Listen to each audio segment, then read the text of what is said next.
گے۔ تو سنی نے کہا کہ کیا بتاؤں، اعلیٰ حضرت سرکار نے بڑا لمبا کام دے دیا۔ کہا وہ بریلی والے کیا کہتے ہیں؟ تو کہا وہ تو کہتے ہیں کہ حشر تک ڈالیں گے ہم پیدائش مولا، اور مثل فارس نزد کے قلعے جائیں گے۔ جب وہ بدعقیدہ آگے بڑھا تو اس سنی نے اس کے گربان کو پکڑ کے کہا ظالم خاک ہو جائیں عدو جل کر مگر غم تو رضا، دم میں جب تک دم ہے ذکر ان کا سنا دے جائے۔ تو سنیوں آپ کو بولنا ہے اور کہنا ہے کہ ایمان کے بجھتے ہوئے شعلوں کو ہوا دو، تم کیا ہو ذرا وقت کے سورج کو بتا دو، جس پیڑ سے ناموس رسالت کو ہو خطرہ اس پیڑ کی ہر شاخ کو دنیا سے مٹا دو۔ تو میں پڑھ کے دیکھتا ہوں اور اگر یہ سب بولے ماشاءاللہ، مفتی فرقان صاحب اللہ بہت قابل آدمی ہے، پہلے اللہ کا شکر نظامت کرتے تھے تو ہندوستان بھر کی محفلوں میں لوگ یہ کہتے تھے کہ نظامت یوں تو کرتے ہیں بہت سے لوگ دنیا میں، مگر فرقان کے جیسی نظامت کون کرتا ہے۔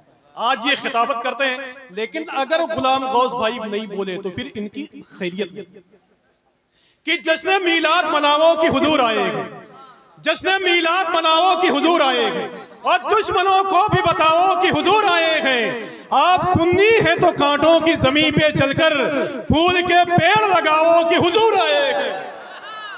آپ سنی ہیں تو کانٹوں کی زمین پہ چل کر، کوئی ایک آدمی مل جائے ایک نعرہ لگا دے اپنے نبی کے آنے پر یار، کوئی ایک سنی مل جائے ماشاءاللہ، ایک سنی بس جو اپنے نبی کی خوشی میں ایک نعرہ لگا دے، بیچ سے کھڑا ہو جائے ماشاءاللہ، سبحان اللہ، ذرا مل کے بولو۔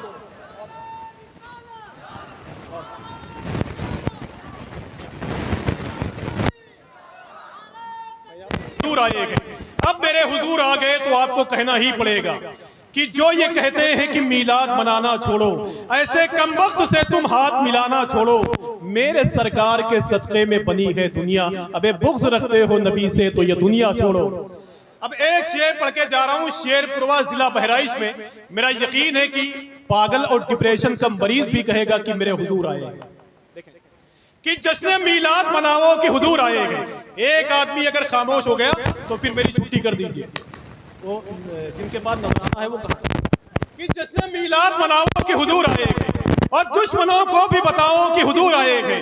آپ سنی ہیں تو کانٹوں کی زمین پہ چل کر پھول کے پیڑ لگاؤ کہ حضور آئے گے، اور کس کے آنے کی دو عالم میں مچی ہے دھومیں، کوئی پوچھے تو بتاؤ کہ حضور آئے گے، کہ کس کے آنے کی دو عالم میں مچی ہے دھومیں، کوئی پوچھے تو بتاؤ کہ حضور آئے گے، کوئی پوچھے تو بتاؤ کہ حضور آئے گے، اور تاکہ شیطان کے دندان بھی کھٹے ہو جائیں، سب کا منہ میٹھا کراؤ کہ حضور آئے گے۔ آئیے بہت ہی ادب اور احترام کے ساتھ ایک بڑی محفل ہے، علامہ ذاکر علی مصباحی صاحب قبلہ، علامہ مفتی احمد رضا صاحب قبلہ، مفتی فرقان صاحب قبلہ جیسے لوگ بیٹھے ہوئے ہیں، تو میں گزارش کرتا ہوں مراد آباد کے ایک عظیم الشان نعت خواں کے حوالے سے، جس کو دنیا ثنا خان رسول محترم حسان رضا نوشاہی کے نام سے موسوم کرتی ہے، عمر بہت کم ہے۔ اسی طرح معلوم ہے کہ پاکستان میں صف اول کا نام، اس کا نام تھا قاری زبید رسول، وہ کھڑا ہو جاتا تو گھنٹوں گھنٹوں حضور کی نعتیں پڑھتا، لوگ اسے انعام و اکرام دیتے، کوئی مطلب نہیں۔ ایک دن لوگوں نے قاری زبید رسول سے کہا کہ قاری صاحب کبھی ان کو بھی سن لیا کریں جو آپ کو انعام و اکرام دیتے، تو قاری زبید رسول نے کہا کہ یار میں گنبد خضرا دیکھوں کہ گنبد خضرا پہ جام لٹانے والوں کو، یہ وہی بریلی شریف کا گراؤنڈ ہے، اس کے اعلیٰ حضرت کا منبر لگا ہوا تھا، حضور محدث اعظم بیٹھے ہوئے تھے، سرکار شارح بخاری بیٹھے ہوئے تھے، ایک صاحب کھڑے ہوئے تو اچھل اچھل کے نعت پڑھ رہے تھے، تو شارح بخاری نے انہیں خوب داد دی، تیرا قلم کتنا اچھا ہے، تیری شاعری کتنی اچھی ہے، تو محدث اعظم نے ان کو بلایا، ارشاد فرمایا کہ مولانا بڑے سخن میں معلوم ہوتے، جب وہ پڑھ رہا تھا تو اچھل اچھل کے داد دے رہے تھے، تو شارح بخاری نے کہا کہ حضور اس کے پڑھنے کا انداز اتنا اچھا تھا کہ میں داد دینے میں مجبور ہوں۔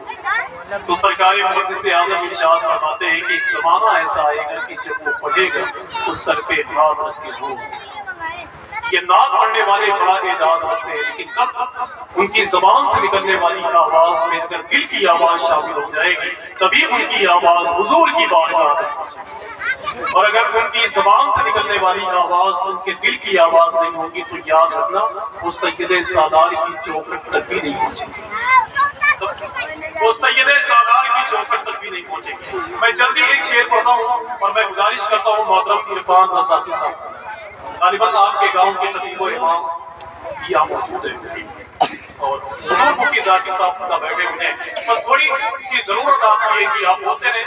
آج جتنے پرانے شعر یاد ہیں مجھے سب انشاءاللہ پڑھ کے جاؤں گا، اس لیے کہ آپ کی منڈی ہوئی ہے اور میری بھی مجبوری ہے.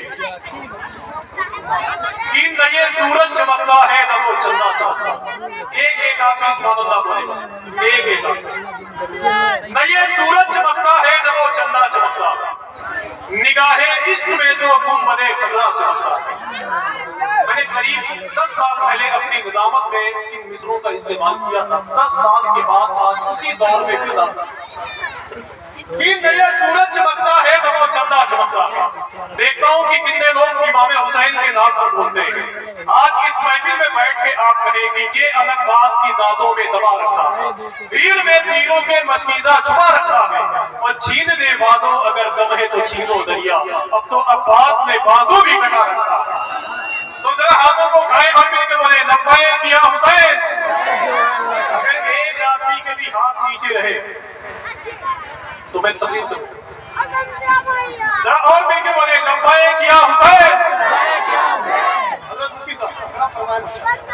کہ نہ یہ سورج چمکتا ہے تو وہ چندہ چمکتا ہے، نگاہ عشق میں تو گنبد خضرا چمکتا ہے. کوئی ہے فاتح خیبر تو کوئی فاتح کربل، ادھر بابا چمکتا ہے ادھر بیٹا چمکتا ہے. کوئی ہے فاتح خیبر تو کوئی فاتح ادھر بابا چمکتا ہے ادھر بیٹا چمکتا ہے، ادھر بابا چمکتا ہے ادھر بیٹا چمکتا ہے. اور ایک آخری شعر پر سرکار غریب نواز کا بڑا ذکر کیا حسن نوشاہی صاحب کا ہے، میں ان کی خدمتیں لے کر ایک شعر پڑھتا ہوں. حضرت ابھی شادی نہیں ہوئی، آپ کا کوڈ مل جائے گا تبھی شادی نہیں ہوئی. کہ نہ یہ سورج چمکتا ہے نہ وہ چندہ چمکتا. بغیر تشریح کی ایک شعر پڑھتا ہوں اور میں دیکھنا چاہتا ہوں کہ اس محفل میں غریب نواز سے کتنی محبت کرتے ہیں. یار غریب نواز کے بارے میں تو یہاں تک کہا گیا کہ کڑکتی دھوپ میں چل کر وہ چھاؤں چھاؤں آتا ہے، وہ سب کچھ بھول جاتا ہے جو تیرے گاؤں آتا ہے. میرے خواجہ تمہاری بادشاہت کا ہے کیا کہنا، تیرے دربار میں اکبر بھی ننگے پاؤں آتا ہے، تیرے دربار میں اکبر بھی ننگے پاؤں آتا ہے. آخر آپ انتظار کر رہے ہیں کہ جب ناظم کی موت ہو جائے تب سبحان اللہ کا. کہ نہ یہ سورج چمکتا ہے نہ وہ چندہ چمکتا ہے، نگاہ عشق میں تو گنبد خضرا چمکتا ہے. کوئی ہے فاتح خیبر تو کوئی فاتح کربل، ادھر بابا چمکتا ہے ادھر بیٹا چمکتا ہے. زمانہ ہو گیا لیکن کوئی ویسا نہیں چمکا، زمین ہند پر جیسا میرا خواجہ چمکتا ہے. کہ زمانہ ہو گیا لیکن کوئی ویسا نہیں چمکا، زمین ہند پر جیسا میرا خواجہ چمکتا ہے، زمین ہند پر جیسا میرا خواجہ چمکتا ہے. اور جو حضرت بیٹھے ہوئے ہیں حضور مفتی ذاکر صاحب بیٹھے ہوئے ہیں اور مفتیان کرام کی عظیم جماعت بیٹھی ہوئی ہے. اگر آپ کو تکلیف نہ ہو تو حضور اطاعت الشریعہ کے بارے میں آخری شعر باقی ہے. کتنے لوگ تیار ہیں ذرا ہاتھوں کو اٹھائیں. کسی کو ان سے تکلیف تو نہیں ہے؟ جن کو اعلیٰ حضرت کے بیٹے سے تکلیف ہے ان کے بارے میں یہ کہتا ہوں کہ اہل سنت کے پاکباں بن کر چمن سنیت کو سینچیں گے، جو بھی گستاخ ازہری ہوگا اس کی چمنی ضرور کھینچیں گے. پوچھو نا یار ان مفتیان کرام سے پوچھو کہ لوگوں نے موٹی موٹی تقریریں موٹی موٹی کتابیں لکھی پھر لوگوں کو اسلام کے قریب، لوگوں نے یار گھنٹوں گھنٹوں تقریریں کی پھر لوگوں کو اسلام کے قریب بلایا. لیکن بریلی کے ایک شہزادہ پیدا ہوا جس نے اپنا چہرہ دکھا کر لوگوں کو اسلام کے قریب کر دیا. ایک مفہوم ہے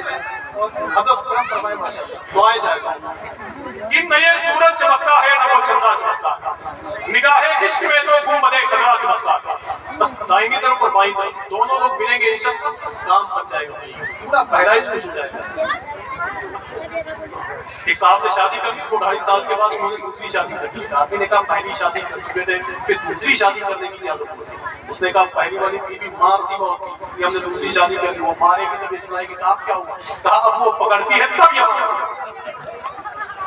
تو یہ دائیں طرف اور بائیں طرف جتنے لوگ بیٹھے ہوئے ہیں اگر یہ مل جائیں گے تو مزہ آئے گا. کہ نہ یہ سورج چمکتا ہے نہ وہ چندہ چمکتا ہے، نگاہ عشق میں تو گنبد خضرا چمکتا ہے. کوئی ہے فاتح خیبر تو کوئی فاتح کربل، ادھر بابا چمکتا ہے ادھر بیٹا چمکتا ہے. زمانہ ہو گیا لیکن کوئی ویسا نہیں چمکا، زمین ہند پر جیسا میرا خواجہ چمکتا ہے. اور رضا وہ مفتی اعظم کے در کے سامنے دیکھو، مزار اختر رضا کا چاند کے جیسا چمکتا ہے. پھر رضا وہ مفتی اعظم کے